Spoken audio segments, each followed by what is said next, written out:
Hello everyone, welcome to Redmen Radio. I am joined by Chris Pajak this week, the best weeks. I'm joined by this man. How are you, Chris? I'm very good, mate. You look really tired I'm today. very tired. I had a late night. How late tonight? Well, it was like midnight. Oh, I know. Mate, you've got to be careful with them midnights. I know. Yeah, I had a late night. 11. Oh, no. But I had the option to go to bed at like 9 o'clock because there was no one stopping me. You know why? I watched the film, and then I started watching something else, and then it was game over. Anyway, kick-off question this week comes from Scott Lewis. What type of film? What type of just one other film? Bluey? No. I watched Star Trek Beyond, which as a science fiction geek like me, whoa, Yeah, absolutely. Scott Lewis says you have to pick 2 Liverpool players to take over your roles on Redmen for a week. Who do you pick and why? I've gone with Lovren and Mo because of the bromance, the banter and that, and there's a dead tall one and a shorter one as well. So I've just gone with them 2. Absolutely, I've simply gone for nothing other than the money. I've gone for Roberto Firmino and Mo Salah because they're the ones that everyone wants to watch. I just think of the views. I'd be bang up for that. Who, if you're watching, if you're listening, which 2 Liverpool players would you like to see? I already know everyone's already typing Moreno in the comments for me, which is annoying, but so. Yeah, cool. I'm up for that. So in the comments, or if you're watching this on the website or whatever, then there, or tweet us at the Redmen TV. A couple of bits of news. Salah won the Puskás Award at the FIFA Best Awards, but didn't make the best 11. Go ahead. What's Puskás? What's Puskás? He's like a famous footballer. All right, I thought it was like a pie. Like a foreign pie. Pie. Puskás pie. He's the Russian version of Puka pies. Yeah, it's interesting. So Victor Chan, who's by VChan on Twitter, said, what are your thoughts on Salah winning the Puskás Award for his goal against Everton? It seemed like an odd choice to me since he scored better ones than that last season. His second goal against Spurs springs to mind. Yeah, James Milner tweeted and said, congratulations on winning it with your 7th best goal of the season. It's true, isn't it? You know, there were so many better goals than that, but against your derby rivals. And my thoughts on him winning it, well, I was unsurprised that he won a vote, to be fair. He seems to win all the votes. Yeah, it's a tremendous goal. A lot of people watching this will know that we recreated some Mo Salah goals over the summer. We attempted to recreate Mo Salah goals. That was the one we had the most trouble with. So there might be something in that. The defenders weren't great when we were recreating. I mean, obviously we did have to recreate the defender movement a touch to make it more realistic. But there is, there's a lot of moving parts to that goal. But also the actual technique to kick it. That from that angle to kick it and stick it in effectively the top bin, I think it gets undersold a little bit because you do see it fairly often in footy or whatever. But we did, of all the goals we hit, that was the one that we literally just couldn't put it in that part of the goal. It's the moving parts thing. I think that's what makes it so difficult, is the fact that you've got to hold off your man, then you've got to beat your man, then there's another man coming towards you, then your touch has to be perfect there, and then after you've done all of that, you still have to be able to hit it in the top bin. It's much easier if you just have to hit it in the top bin. Yeah. And even then it's difficult. Yeah. So when you have to do the 2 men first and then put it top in, it was so hard, so difficult. And underrated how skillful that goal is. Yeah, I think it is. It is an underrated goal, and I think maybe that's why it is. Maybe the people who were in there just appreciated the technique or whatever, and there was a certain beauty to it with the snow falling and all that kind of stuff. But you did right. As is mentioned there by Victor, that Spurs goal where he just dribbled in, the one against Watford where he just leaves like 17 men in his wake. He did score a lot of good goals. And there's volleys as well. The volley that we tried to recreate, that's such a difficult skill to do, isn't it? But let's be honest, there was better goals. Yeah, definitely. Out of interest, FIFA Pro World 11 this year was David De Gea, Dani Alves, for the Rafa 19th Varane. year. Jesus Christ. Rafa Varane, Sergio Ramos, Marcelo, Luka Modric, N'Golo Kante, Eden Hazard, Lionel Messi, Kylian Mbappe, Cristiano Ronaldo. This is a massive load of bullshit, as far as I'm concerned. Yeah. Fine, there's nothing wrong with that team, but I mean, David De Gea didn't even win best goalkeeper. Courtois won best goalkeeper, which is, it's tough because I think some of this is, of course, coloured by the World Cup, I'd imagine, which kind of explains the inclusions of your Eden Hazards, I think. But, yeah, that Mo Salah didn't make it into that team. How can you be one of the top 3 players in the world and not make it into the top 11 players in the world? Yeah. It doesn't make any sense to me. Now, you know, I think, you know, Hazard shouldn't be in there. Mm-hmm. I think Mo Salah should absolutely be in there. I'm not sure Kylian Mbappe did anything outside the French league last season. Obviously, he goes on to win the World Cup, so you can justify his inclusion that way. Yeah, of course you can. But he announced himself. Everyone came away from that World Cup thinking, "What an absolute superstar!" And he is, in the making, and he absolutely is, and maybe he deserves to be in that front 3. But you know, Lionel Messi was probably up there for Player of the Year for me. It was mad that he wasn't in the top 3 this time around. And Eden Hazard, we just have to look at goals and assists. He wasn't one of the top 11 players. Yeah, it's true. Karius has spoken to Bild about the Champions League final. Finally, he's come out and kind of aired it. We know he spent all summer swerving stuff. I actually asked him a couple of times if he wanted to chat and turn it down, despite being PES buddies for life. Some interesting stuff, to be fair, and I mean, look, we're not going to get too embroiled in the whole Karius thing again, because I think massively, I think this all, if anyone wants to read it, it's quite well reported on. But I don't feel too asked about any of this anymore with us having Alisson who's playing well. It's kind of not. I've moved on. Yeah, I've genuinely moved on. You know, we've had a great start to the season, and last season was last season, and I'll remember that run to the Champions League final, of course I will, and I'll remember the final for probably the rest of my days. But right now, I kind of just at the point where I'm like, I hope Karius goes on to rebuild his career. I think it's interesting that he cited Oliver Kahn and his mistakes in the World Cup in 2002, and he talked about that because he's looking back and thinking to himself, there are instances here where other goalkeepers from where I've come from have gone on to be the best. And, you know, you've got to strive to be the best in anything that you do, and that's what Karius is doing. And I hope that he goes on and has a good career. I really do. It's not going to be at Liverpool. I think we've got better than him, but that doesn't make me feel any different about how I hope Karius has a good career. Yeah, that's it. I think that he did right on the Oliver Kahn stuff. He said, I can't undo it. It's in the past. It's over. Oliver Kahn also made a big mistake in the 2002 World Cup final and came back stronger. I'd rather focus. In fact, Jens Lehmann got sent off in the Champions League final, didn't he? What is it about? Who knew German goalkeepers? Neuer basically got Germany knocked out of the World Cup.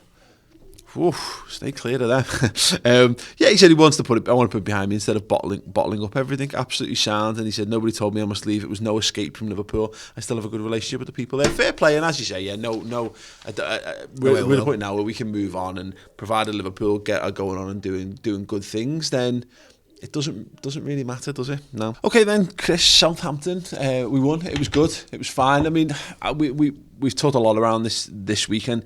I'm not sure there's too much more that's where they're going into it, but I did want to talk about the thing that I thought was probably the most exciting thing in potential for this is the glimpse of the future it maybe gave us with regards to what our team could look like either further on in the season or in our much vaunted horses for courses style approach to football management. And that was, you know, we saw a change in shape, we saw a change of approach, and we finally got to see Shaqiri and not just that, unleashed in midfield as well.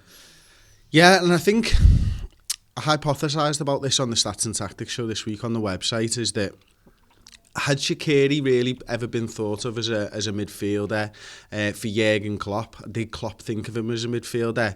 I think the evidence would suggest yes, but not in the way that we'd probably imagined. And what I mean by that is when Lallana was brought into the midfield from that wing position, he was brought in as a 4-3-3 midfielder, and Phil Coutinho was brought in as a 4-3-3 midfielder. And I think Klopp maybe learned from the mistake with Coutinho. You know, Coutinho was so good for us in that position in an offensive sense, but defensively he was never there. You know, there'd be times when lads would go past him and our shape was... we were pulled all over the place because of that. So I think Klopp's recognised that can happen, and that's why he changed the shape of the team to that 4-2-3-1 instead, you know, making sure that the other two midfielders know that their responsibilities are the more defensive side of things, and Shaqiri's the lad who's going to join up with the attack. So I wonder whether now we will see Shaqiri in a 4-3-3. I would hazard a guess that we won't. Now it might change, of course. Klopp might think he's just not ready right now. But further down the line, 6 months down the line, he could be ready for that position. But right now, it looks like Klopp's gone, no, you know what? Here's a way we can get 4 really attacking players onto the field. And then it's about Wijnaldum or Henderson in that instance. picking and choosing when's the right moment to join the attack. But it certainly feels like it was a good way for us to advance the football up the field against a side like Southampton. You know, Redmen, who played behind the other four midfielders, and you were asking questions of him. Who's he going to mark? But it wasn't just that, it was the position of Shaqiri based off Salah in the first half. You know, there's a few instances where Shaqiri drops deep, picks the ball up and looks to play make. Absolutely brilliant. But there was just as many opportunities where Shaqiri was 5 yards behind Salah, and what I found was really interesting about that is if you almost imagine the back four and Salah's occupying one defender, one centre-back, Shaqiri just stood where you and me are now to each other almost, and said, who's going to mark me here? Is Romeo going to drop deep? Well, he can't because the ball's on the right-hand side of the pitch. I have to go over there and cover that.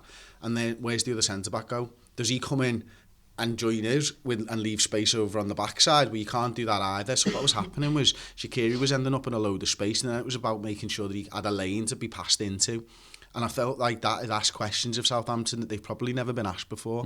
And it's not something they'll be used to, because we know this league's a copycat league. You know, when the 4-2-3-1 came in, everyone went to the 4-2-3-1. Now everyone's moving towards the 4-3-3, or they've had a dabble at three at the back. We've been through three at the back, yeah. You know what I mean? And then will teams start to employ this? Is it a way of us asking question marks at those centre-halves and creating space? And I really felt like it was a glimpse of the future, and Shaqiri's definitely got a role in this side to play, whether it be on the wing or hopefully just like this again in that 10 position. The encouraging thing from it is that two things. I think we had it was a great opportunity to use it, because I just don't think Southampton are very good. They're in that weird... Their transition period is like the reverse of what Stoke's transition period was when Hughes came into there. He came in there when they were just horrible and tried to get them playing a bit, whereas he's there to tide the plays a bit, and he's now making them a bit. He's trying to make them a bit more horrible. You can almost imagine Stoke horrible, Southampton nice football, Mark Hughes in the middle. He's dragged them that way and he's dragged them that way. Yeah, just horrendous mush in the middle of just being slightly more violent but slightly less fun. Did you see he's not won it? I think it was 12 games. He's never won at Anfield. Fantastic. As a manager, like fantastic. Can't stand it might be 13 now. Cannot stand him. Unlucky for him. Yeah, and it was a great opportunity there, because we talk about these where do you get your games. I think if we'd had a League Cup game against a Championship side or a lower end Premier League side, I think maybe we might have either we'd have doubled down and done it 2 games back to back, or that would have been we're going to drive towards this, and this is going to be our big experimentation game. I think I wouldn't say we necessarily did it against Leicester, but we did in terms of personnel at Leicester in the League Cup last year. With this, we got 45 minutes of just going, okay, we'll try this. That worked. Perfect. Job done. We've learned our lesson. Let's wind it in for today, boys. Good hustle. Good effort, everyone. Great. Got everything we need to know. And it is going to be fascinating to see what happens with Shaqiri, because I still think, as you pointed out, and you spoke about in other places as well, that he does compromise us. He compromises the midfield, and Klopp identified that by making the changes at half time. So I'm not sure we're going to see. I'm not sure that we're not going to see that. I don't think that becomes our go-to formation. No. But you look at like having it in your locker is a very, very good thing to do, because there will be games. Because here's the thing, Chris. If you've got Mohamed Salah, Roberto Firmino and Sadio Mane on the pitch, and you can't break a team down, you can't take any of them 3 off, because you've got no one better to play in those 3 positions. So it makes sense that you develop another one. And we again hypothesised when we saw us play Brighton last game of the season, when we put Solanke up top, drop Firmino back into more of a 10, that we might experiment, and this looks like this could be the... Yeah, and you know, I think Klopp deserves all the credit in the world for identifying this as the game to try it in, because I wonder whether if Danny Ings is available to Southampton, obviously if he signs for them instead of he's on loan, whether we go with that. But I think he knew there was going to be a 5-man midfield, and therefore he went, okay, well we'll play a 5-man midfield as well, and we'll go up against you and see what you can do. But equally, what I found really interesting was after the game, looking at the control of it, because that's what Klopp said. He said, you know, we lacked a little bit of control, and you know, we had more possession in the first half. I think we had 66% possession in the first half, about 55% possession second half. So you could look at that and go, well, we didn't have as much control second half. But actually, when they were 3-0 down in the second half, they had one shot, and that was in the 91st minute. Mm-hmm. One shot, that's it. And a team that's 3-0 down and backs to the wall. And you could whereas say, in the first half, Paul, they had 6. Yeah. So we did control the game much better, because we stopped them having opportunities. Control doesn't necessarily mean having the football. It's dictating the play and the way the game goes. Because you're dead right, because Southampton, as much as we've I don't think we've spent any time whatsoever giving Southampton any credit at all across the hours of time. They don't deserve any. But they got into 2 or 3 decent situations where better players would have caused us more problems in that first half. And again, it shows that we're not soft. It shows that they've not gone. Because we as fans go 3-0.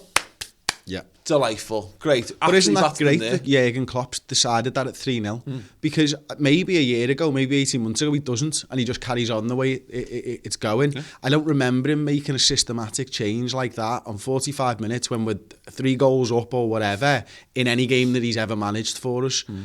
And it's him going, I'm going to be pragmatic here.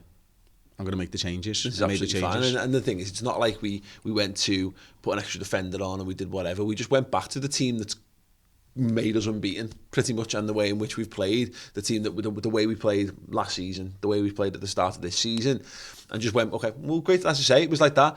It's like just unleashed this new experimental weapon and gone, okay, good. Learn what we need from that. Let's get that back inside. Let's go on. We'll pull that apart. Go to the analysts. The analysts up in the gantries probably go, great. One of them probably folds his laptop down, goes downstairs into somewhere warm, gets his headphones on, and starts putting, you know what I mean, and starts working his way through that for when we next need that. So they'll know exactly how that worked, and that's great because there's a lingering fear, I think.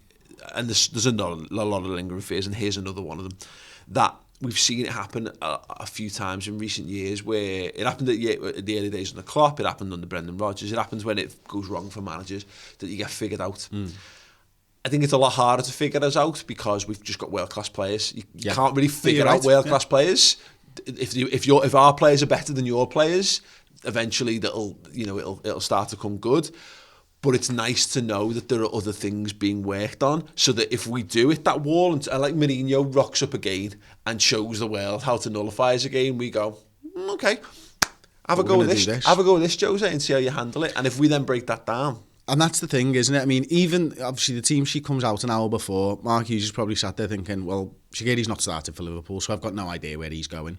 Is he going in that 4-3-3? Probably. And the front three is going to be Bobby up top, it's going to be Salah on the right, and it's going to be Mane on the left. And he'll have got all of that wrong. Because as soon as you line up, you're like, Mane's on the right there, Firmino's on the left, Salah's up top. Fuck, he's put Salah against our 2 big fucking centre-halves. We're fucked there, what are we going to do? And he couldn't do anything about it. Yeah, no, it was great. It was very, very, very, very nice indeed. But yeah, definitely one to look forward to for the future. And obviously we'll see if any of this comes out in the Chelsea game, I guess, on Wednesday. We'll be talking about that in a moment. Before I do, 2 things I want to tell you all about. There's some Roberto Firmino t-shirts that are on the Redmen TV shop. .bigcartel.com at the moment. Everyone is bang up for the Bobby covering one eye thing. That's great, including us. So yeah, you go and check them out. Highly, highly, highly recommend it. They are flying at the moment. Someone said in the YouTube comments of the day, said yeah, you're not selling any of them. Too early for me. It's like, I wonder, I feel like showing that to the person whose job it is to print the t-shirts up and be like, how's your imaginary life going, you poor bastard? So there's that. Go and check them out. But also, Chris does a podcast every single week called The Newsroom Podcast, and you had a wonderful guest from the Anfield Wrap, John Gibbons, on last week. Yeah, absolutely superb guest. I mean, anyone who knows the Anfield Wrap will know that we get on really well with them, and they're brilliant at what they do. And it was really interesting speaking to John last week. Here's a little clip. I think one of the things that Liverpool fans have been talking about, certainly on social media for a while now, is the captaincy regarding Jordan Henderson. And you look at Virgil van Dijk as the sort of successor to that, but quite honestly, there's no real need, is there? No. There's a few lads in the team who play like captains. I don't see it as a big thing, and I don't think the club necessarily see it as a big thing. I mean, as fans, we talk about captaincy as what you see on the pitch, but I think you and I probably know a little bit more because you see it about a captain's role off the pitch and all that entails. And, you know, do you want the extra hours of what happens when, you know, when we see them go out on tour, and, you know, the workload on all of them is quite a lot really, but the captain kind of even more so really. Henderson takes that on, and he takes it on gladly, and I think he's sort of you know, support other players in situations as well, and I'm sure other people are doing that. Like, you hear good things about quite a few of the players in terms of how they welcome, you know, people into the squad. You've got Sturridge being busy mates with Keita, even though they can't speak the same language and stuff like that. So I'm not saying Henderson's doing all of that, but he is doing a lot of it. And so you think, well, you know, if Van Dijk, you know, he's still maybe settling in the area or whatever, and, you know, he's enjoying his football, and just leave him to it. I think, do you know what I mean? Like, why do you sort of want to give people kind of extra work unless they kind of really relish it or want it? I think, as you say, you can never have too many leaders on the pitch. You know, the Henderson or whoever you choose is not going to play every game anyway, so there'll be other opportunities for people to kind of captain a side. And as I say, I don't think in the you know, I think people in the club aren't talking about it half as much as people on social media are. Cool. Yeah, you can get that on the redmentv.com. Sign up, get involved. It is free for the first month, so you can go on there, try it out. And the beauty is, if you just listen to this in podcast form, every bit of exclusive content we do pretty much is geared towards podcasts, so you can get it in your podcast app.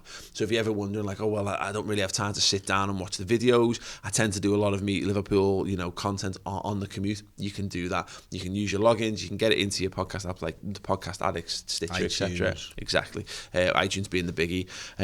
Yeah, and you can take us in your ears wherever you go. And you know what? You can download them on Wi-Fi. And then you can take them with you, so you're not using your data as well. Exactly that. So yeah, there you go. Perfect. Use your works Wi-Fi. Use your works Wi-Fi. Use the Mackie's Wi-Fi.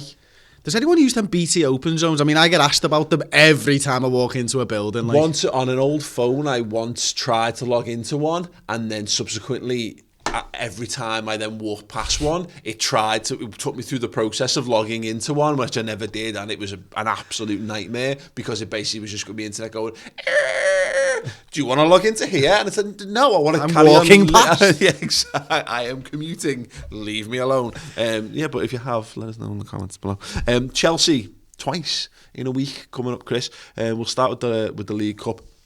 As we're recording, Jurgen Klopp's just come out of doing his press conference, which means that he has instantly dated all of our, well, not all, a portion of our chat on the build-up show, so this is fine. Not one of us wanted to see Simon Mignolet in this game. Klopp's pretty much said that he's going to be starting this. I mean... Yeah, well, let me just go through something first. These graphics take a long time for my starting 11 prediction. So getting a player that's definitely going to start is a bit annoying, except when you've actually done it. So I text Tom just when you told me and said, can you throw Mignolet into me starting 11, please? He's confirmed to start. And Tom went, yeah, he's already in it, mate. I was like, sound. So just the other 10 that will be wrong this week then for me. Yeah, absolutely. Well in, Tom. Good old Tom, eh? Poor old Tom. He's very, very poorly at the moment, so it's good to see he's on the ball. Yes. Great. Mignolet, I mean, look, to be fair to Simon Mignolet, and Klopp kind of referenced it himself, he's been fantastic, and there will have been an issue. Well, yeah, you know, there's been an issue with regards to, he could have spat his dummy out big time. I thought he did. Well, no, you know, but the thing is, he's still turning up, he's still training.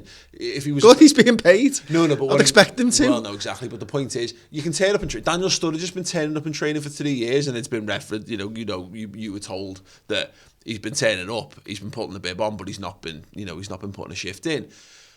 Mignolet, by all accounts, you know, he's been turning up, he's been doing. Well, this is just. Doing his job. Tell you what, this is a reason why we need to keep John Achterberg around, isn't it?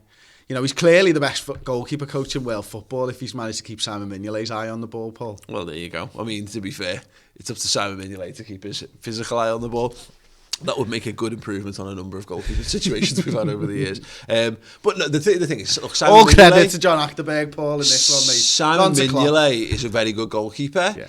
And look, I feel a bit sorry for him that the merry-go-round or the musical chairs thing happened, and all the chairs got lashed, and he ended up stood up like a bit of a prick, so we had to go get back into just had the bench to sit sit on. Yeah, exactly.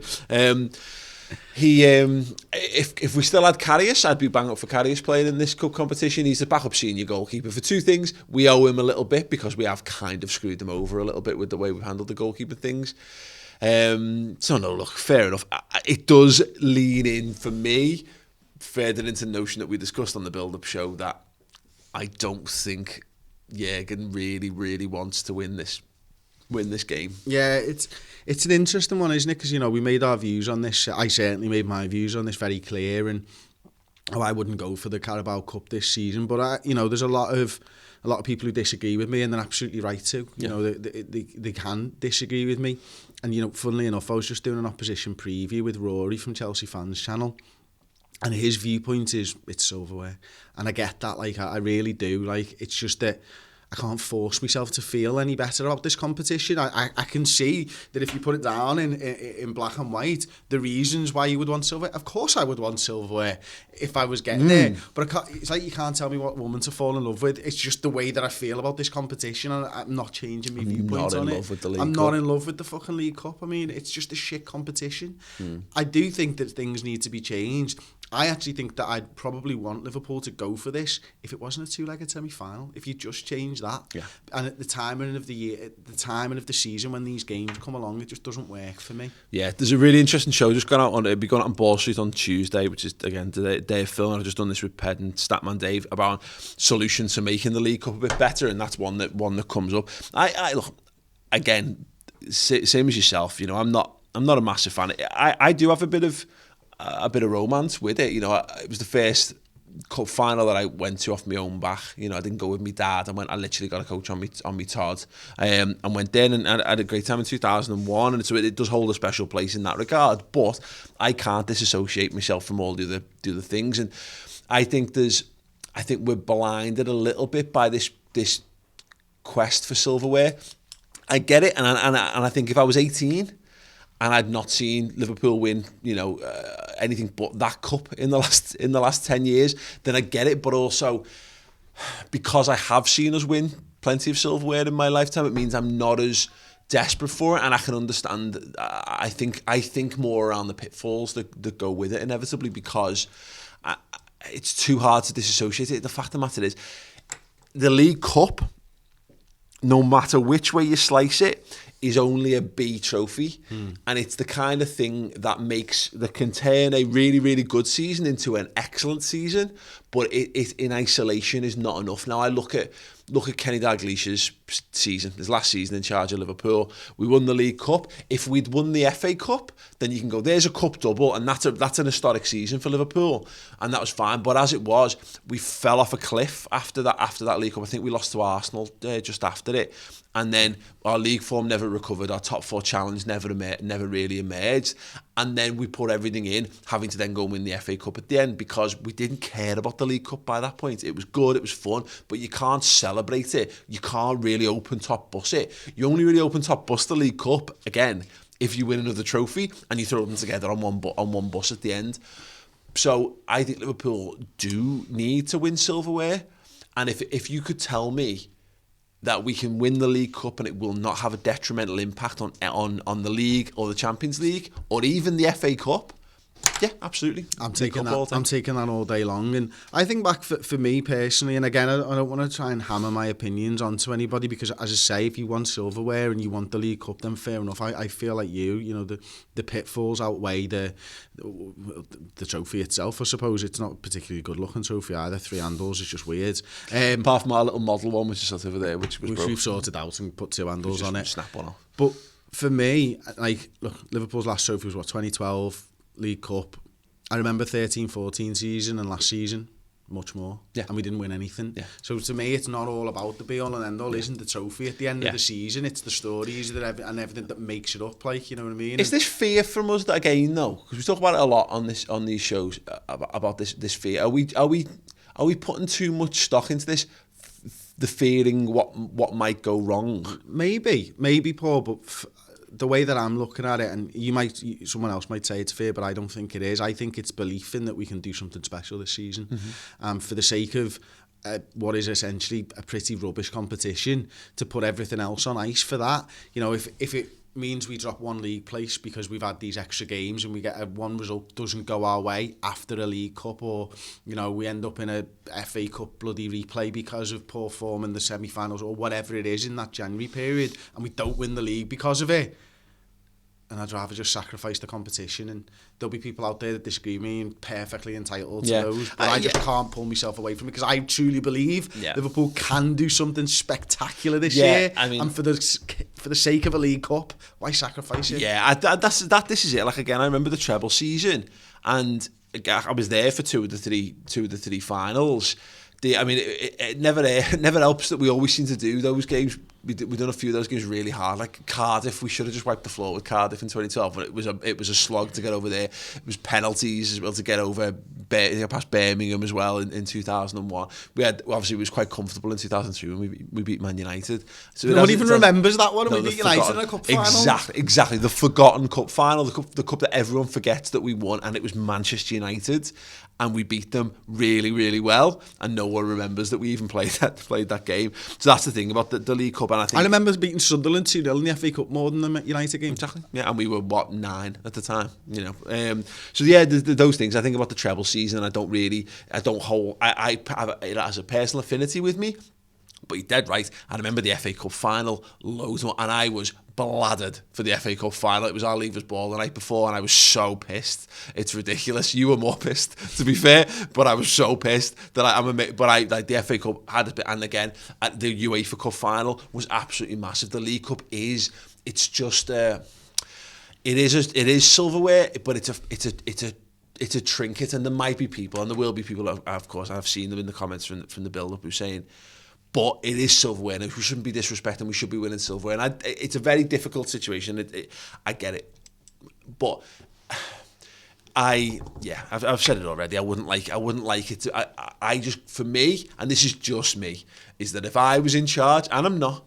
This is up to Jürgen, and it's up to the health and fitness departments and all that kind of stuff. I believe strongly that it does have a negative impact on the things that you do around it. So I do agree that we should be looking to give ourselves the option, because you might get, you could get to the FA Cup. You could get an FA Cup third round draw against Man United or against Chelsea again or whatever, and then you could be at the FA Cup, and then all of a sudden you're thinking, okay, well, we've only got 3 more games here, and we'll win a trophy on the way to something. I'm going to play devil's advocate on this for a bit, and I'll tell you why I'm a hypocrite. Is because I strongly believe that winning breeds winning. Mm-hmm. And yet I'm looking to sacrifice this competition where the best thing for Liverpool Football Club might be to just keep on winning games. Mm. And it probably is, to be fair as well. Beating Chelsea before you get to play them in the league gives you an advantage, both psychologically and everything else, and the team will get a lift from it and stuff. Yeah. So I can see that side of it, and I actually, winning breeds winning, and always has done, and it always will do. And yet I'm still sat here saying, I take this competition lightly. There's two. I want to pick up on a thread from there in a second, but I think the thing that kind of vindicates what we've been saying is there's still like Mignolet going in goal, and we will rotate if we truly wanted to go big for this. We can. There's a way to do this, because we're playing Napoli midweek next week. You just basically make this your Champions League squad, and then you do, and then you have your Premier League squad, and you could go. Well, listen, we might miraculously find that, barring Alisson, this is the team that plays in Napoli. I don't think it will be that way. I think this will be used as a chance to rotate and a chance to experiment. And unfortunately, every top manager kind of tends to think that way in this competition as well. It's unfortunate the run of games that this is coming. I think if we hadn't been playing, even if we'd been playing Chelsea in this competition, another Southampton this weekend. Exactly, coming. As Southampton, and maybe we had the Red Star game on the Wednesday night at home, and then it wasn't followed by Manchester City. But the fact is, it's Chelsea in the league, it's Napoli away from home in the Champions League, and it's Manchester City in the league. It has, by proxy of being when and who it is, and who we're facing afterwards, it has become the less relevant of all the games. Yeah, I think you're dead right. I think that's probably the crux of all this, really, is that I would rather give up the League Cup than give up even 5% of a chance of beating Chelsea, Napoli and Man City. Because if we win all 3 of those games, look, no definitive anything, but you are in the absolute box seat for your Champions League group after just 2 games. You are, 5 points clear at the top of the Premier League over absolutely everyone. And it's just all it takes is Mo Salah or Alisson to get an injury, or Van Dijk to get a bad injury in that League Cup game. And I could never, that's a negative mindset to have, because you could just as easily piss it all. If you're that good, go and win every game. But yeah, that's my fears. You mentioned it, and this is one thing that I think is why I think it is important, though, for us to get a win against Chelsea in this League Cup, is because I don't think they'll go strong either. Well, Rory says that he thinks they will, because as a club, they've always gone strong. And I always think of the Mourinho teams and him always going for that League Cup, whether he's at Manchester United, whether he's at Chelsea. But he said to me that as a club, they always take that competition seriously, which is one of the reasons why he loves the silverware. More's the better then, because if they have to go strong, it means they're not as strong, even if they put the same team out for the weekend. And the reason why, because I get a lot of these, like if you can only win one style kind of hypothetical questions, and why I think it's important for us to win both is the psychological thing that you touched on earlier, is that let's say they put a weakened side out and our weakened side beats them, and then we go full strength and we beat them full strength at the weekend. We have destroyed the mentality of every single layer of that football team. That's what I like. Exactly. And that's why this is, as much as I've said, I'm not asked about winning the League Cup. The League Cup is still the final is still games away. This is an opportunity for us to smack Chelsea about. And I know Sarri's got into the mind games of us them being behind us. And look, I think they are, and particularly because he's still got to get himself, ingratiated into the club and what have you. But in terms of, again, these things that you need in a good season is messages. You want this to be a 2-horse race as quick as possible, because you're then on a step to it being a non-horse race. You know what I mean? So no, it's important, I think, for us to Absolutely, to go out and get something decent in this game. Let us know your thoughts on anything we've discussed there in the comments, or again by tweeting us at the Redmen TV on the old Twitter. We've taken a few questions. We've done a load more questions, or we've got a whole load more questions lined up for the subscriber Q&A. We basically continue this podcast on for another, well, it depends how mad it goes, but between 15 minutes and half an hour. We take questions from Twitter, we take them from our Facebook group, we take them from the subscribers on the website themselves. We get some mad stuff, we get some Liverpool stuff. It's all worth The shows tend to be 30 plus minutes if someone asks us a food question. Yes. And that's normally my bad, I'm sorry everybody. Sits back and unleashes. The only thing I feel more comfortable talking about than footy. We have one food-ish question coming up in a moment. We'll see how well that goes. Oh no, I didn't even see that. Yeah. First question, Emil, who is one of our subscribers to the redmentv.com. He says, swap one stat between two current Liverpool players. Both players would have to play in the first team for the next match. And he gives a bad example. Virgil and Salah switching height would make Salah great, but Virgil, not so much. I've really struggled with this. I found it dead easy because I'm a little snide, aren't I? So I just swapped Salah and Mane's pace. Okay. Win-win. Okay, yes. Great. Because I was thinking about loads of other ones. You're always losing on the others, well, that's the thing, because if you're drastically looking to improve a player, you are drastically stripping something away from someone else, aren't you? So no, you've clearly found the winning solution. Because I was trying to think of like, how would I give the robustness to Daniel Sturridge somehow? But who am I taking it away? Who am I giving Daniel Sturridge's fitness to? Andy Robbo? No. Good God, no. Firmino? God, no. I was like, haha, I've got it. I'll give Divock Origi's pace to Daniel Sturridge, but you've got to play them both in the game, exactly. So you've got a slow Origi in the team all of a sudden, and just a fast Daniel Sturridge. So, yeah, it is a conundrum. If there is a burning, like, really good, non-snide response to this, then let us know in the comments below, would you please? Michael Smith asks, Chris, has Shaqiri already had a better Liverpool career than Charlie Adam? It's certainly more memorable. Yeah, honestly.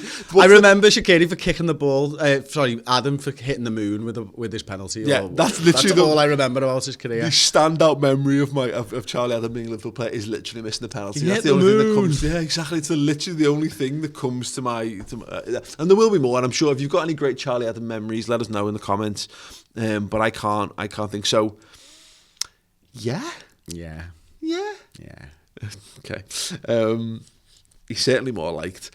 Loz Kennedy _Loz. What's your favourite and least favourite food to chop? I don't really know about this one, to be honest. I suppose it depends what type of a knife you're using. If it's a blunt knife, then everything's a pain in the arse. But the worst of the worst is probably a tomato if you've got a blunt knife. Is it as easy as onions being the worst thing to chop? They don't really affect me, onions. in this, like, they don't make me cry or nothing like that. I think it was just my body got used to it. And glasses. And glasses probably help there as well, and breathing through your mouth and not your nose so it doesn't get as close to your eyes, I think. And then you used to do little tricks. And also chopping like this. I used to do little tricks like putting them in the fridge. People would tell you that worked, and I don't think it ever really did. Like a tomato with a blunt knife's just a pain in the arse, and the seeds fly everywhere, and you end up having to scrub the walls with the fucking tomato seeds on it, and that's just a pain in the arse. Like, so maybe the tomato's the one that I've got the least favourite memories of, but it was never with a knife. Is there in something? Subway, they had one of these like tomato choppers, and you put it in and it'd have like a blade there, and you put the tomato in and you'd push it, and what would essentially happen is when the blades go blunt, it'd just square tomato everywhere, and then you'd spend the rest of your shift cleaning the wall. Is there a particular thing that you can chop that you just like, because you're like, you know, when you feel like a professional chef when you chop Onions it? are the one, I think. Really? Yeah, they're the easiest to chop, I suppose. Not like a carrot. Carrot's got a good, like... You'd have to chop it in half first to give it that flat base, I suppose, but then, yeah, you're all right or then. a cucumber. Nah, I never really enjoyed chopping cucumbers. I suppose from an enjoyment point of view, This is dynamite, this. a mushroom's quite decent. I like chopping a mushroom because no, you know what? When you want to show off, right, grapes, and not like a chop, but when you cut grapes in half. So what everyone does is they go one grape at a time and they fucking chop like fucking that. And what you do is when you've got a nice sharp knife, you put them all on the side, you put your hand on them and you just slice them across and chop them all in one go. And then you look like a king. You know, if you want to impress a girl by chopping grapes, then that's the way to If do you it. want to impress your 2-year-old girl by chopping grapes, is this what this is? Yeah, absolutely. Lost Kennedy again, actually. We put this in just because it's nice to throw something into the content that riles up people who watch this channel that don't support Liverpool. Rank these clubs size-wise: Chelsea, Everton, Man City, Spurs. So I've done two. I've done a historic and a Premier. I've done modern and historical. Okay, so Modern? Modern is Chelsea, City, Spurs, Everton. Yeah, same. And historic for me is Everton, Chelsea, City, Spurs. Correct. Yeah, correct. I think we've nailed that. And I think, you know, first of all, Chelsea have far more titles, far more trophies than Everton.